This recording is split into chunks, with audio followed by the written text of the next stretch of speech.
Di urutan keberapakah mengucap syukur atau bilang terima kasih itu kita letakkan? Biasanya dan umumnya setelah satu fase kita melakukan ini itu lalu berhasil, kita bilang terima kasih. Atau kita setelah menerima sesuatu dari orang yang memberikan, kita bilang terima kasih. Kita mengucap syukur biasanya di akhir dari satu tindakan yang kita terima. Namun sesungguhnya bersyukur itu bukan ditaruh di bagian akhir saja, tetapi juga di awal. Bahkan ketika kita belum memulai apapun juga, hati bersyukur justru menjadi kekuatan untuk memulai sesuatu. Kita seringkali juga baru bersyukur kalau kita sudah bahagia, kalau kita sudah bersukacita, maka kita bersyukur. Kita ulang tahun atau kita merayakan hari ulang tahun pernikahan, mendapatkan pencapaian, dan kita baru bersyukur. Juga untuk hal-hal yang besar, kita baru bersyukur. Ketika sudah usai, kita bersyukur. Sebagai orang yang percaya kepada Tuhan, bersyukur itu bukan diletakkan di akhir, tapi di awal, di tengah, dan juga di akhir. Berarti apa? Setiap saat mau memulai sesuatu, mulailah dengan hati yang bersyukur. Kalau memulai sudah dengan bersungut-sungut, tentu saja akan jadi lelah dan kita tidak akan bahagia. Kita lupa bahwa untuk kita memulai menjalaninya sampai selesai, itu terjadi karena kekuatan ucapan syukur yang mengalir dari hati kita.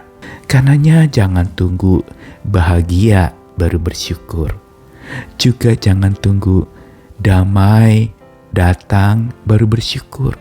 Tapi bersyukurlah terus, maka hati jadi bahagia. Dan bersyukurlah terus, maka hati akan penuh damai. Kuncinya adalah bersyukur senantiasa. Jangan tunda dan jangan tunggu lagi.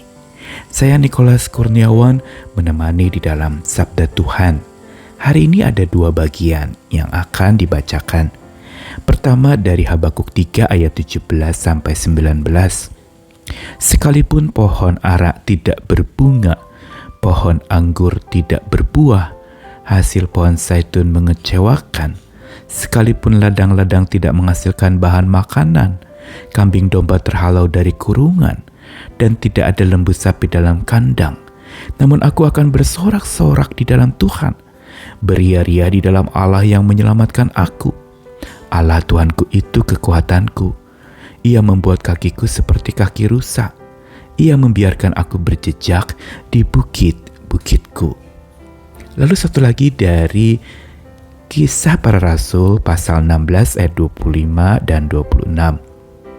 Tapi kira-kira tengah malam Paulus dan Silas berdoa dan menyanyikan puji-pujian kepada Allah, dan orang-orang hukuman lain mendengarkan mereka.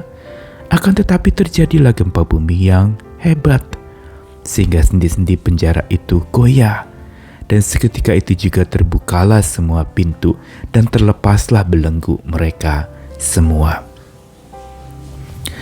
Menunggu untuk bersyukur setelah perkara besar terjadi, arti ucapan syukur kita itu sangat situasional dan kondisional. Sesuai dengan situasi dan kondisi saja. Kalau situasinya menyenangkan, kita bersyukur. Tapi menyedihkan, tidak mau kita bersyukur. Ketika semua sudah selesai, kita beroleh sesuatu, kita bersyukur. Tapi saat mau memulai sesuatu, untuk mencapai sesuatu, kita lupa untuk bersyukur. Pesan Sabda Tuhan hari ini dari kitab Habakuk mengisahkan tentang seorang nabi yang pada saat di mana dia melayani menghadapi berbagai macam problema hidup. Dia mengalami dan dia melihat ada ketidakadilan sampai bertanya kepada Tuhan, berapa lama lagi Tuhan kelaliman ini? Kenapa ini terjadi? Kenapa itu terjadi? Dan Tuhan juga tidak menjawab dengan memberikan alasan kenapa ini itu terjadi. Tapi justru Tuhan mengatakan bahwa orang yang percaya, maka percayanya itulah yang menjadi kekuatan untuk seorang itu berjalan. Orang benar akan hidup dari percayanya, bukan dari pertanyaan-pertanyaan yang tak terjawabkan dari Tuhan, tapi dari berserah penuh dan berjalan bersama dengan Tuhan sekalipun pertanyaan tidak terjawabkan. Karenanya dia menyatakan sebuah statement pengakuan iman yang luar biasa, keputusan iman untuk tetap bersyukur sekalipun pohon ara belum berbunga, pohon anggur belum berbuah, hasil pohon zaitun juga mengecewakan, ladang-ladang tidak menghasilkan bahan makanan, kambing domba terhalau dari kurungan, tidak ada lembu sapi dalam kandang. Semua menggambarkan kondisi yang sedang sulit, kondisi di mana paceklik terjadi. Dan saat paceklik terjadi, orang-orang seringkali berbuat licik. Namun, saat paceklik terjadi, Habakuk malah matanya celik, memandang Tuhan, bersorak dalam Tuhan, beria-ria di dalam Tuhan yang menyelamatkan dia. Andalannya adalah karena Tuhanlah kekuatannya. Dialah yang membuat Habakuk bisa berjalan seperti kaki rusa yang kokoh, tidak terdengar. Orang juga tidak tahu ada rusa berjalan karena rusa berjalan dengan sangat sunyi. Tidak ada suara, tidak ada yang namanya bunyi derap kaki. Tapi yang luar biasa, rusa itu punya kekokohan kaki yang sangat hebat sehingga dia bisa berjejak di bukit-bukit. Apa yang Habakuk ungkapkan menjadi sebuah keputusan iman untuk dia bersyukur. Bukan karena keadaan, bukan karena situasi, bukan karena kondisi, tapi karena ada Tuhan di hatinya. Itu kekuatannya menyebabkan dia tidak henti bersyukur apapun dan bagaimanapun keadaannya. Habakuk tidak tunggu bahagia baru bersyukur, tapi dia tetap bersyukur dan terus bersyukur, maka hatinya bahagia. Dia tidak tunggu kehidupan serba damai baru bersyukur, tapi justru dia tetap bersyukur dan hatinya malah dipenuhi damai Tuhan karena syukur kepada Tuhan dia lakukan. Dan ini selaras dengan apa yang Paulus dan Silas alami di tengah malam ketika mereka di penjara. Mereka menyanyikan pujian syukur kepada Tuhan dan orang-orang hukuman lain pun mendengarkan pujian itu. Dan terjadi gempa bumi yang hebat. Perhatikan, menyanyi di tengah-tengah kurungan dan penjara bukan perkara mudah. Terkurung, susah, menderita, pengap pula di penjara yang tidak nyaman. Dan kaki mereka pun menurut catatan dipasung, diikat. Tapi mereka tetap bersyukur. Mereka tidak tunggu lepas dari penjara baru bersyukur. Tapi mereka justru tetap bersyukur sekalipun ada dalam penjara. Mereka tidak tunggu bebas dari tahanan, tapi mereka justru dalam status masih dianggap sebagai tahanan dan narapidana. Mereka justru tetap bersyukur. Disinilah kita lihat bagaimana Habakuk dan Paulus serta Silas punya kekuatan dari hati yang penuh syukur.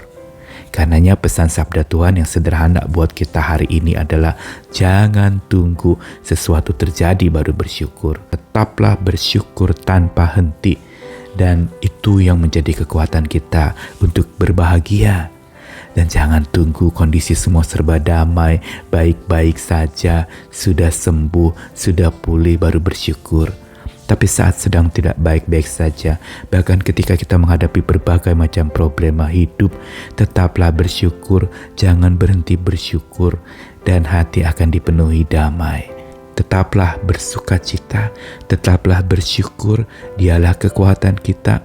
Bersyukur itu adalah sebuah keputusan iman, bukan reaksi kepada sebuah keadaan.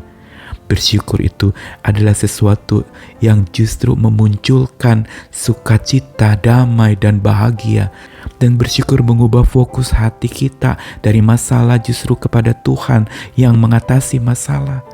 Dan dari fokus itulah maka muncul damai, pengharapan, dan sukacita sejati. Selamat bersyukur tanpa henti, teruslah bersyukur kepada Tuhan. Jangan tunggu dan jangan tunda lagi. Amin.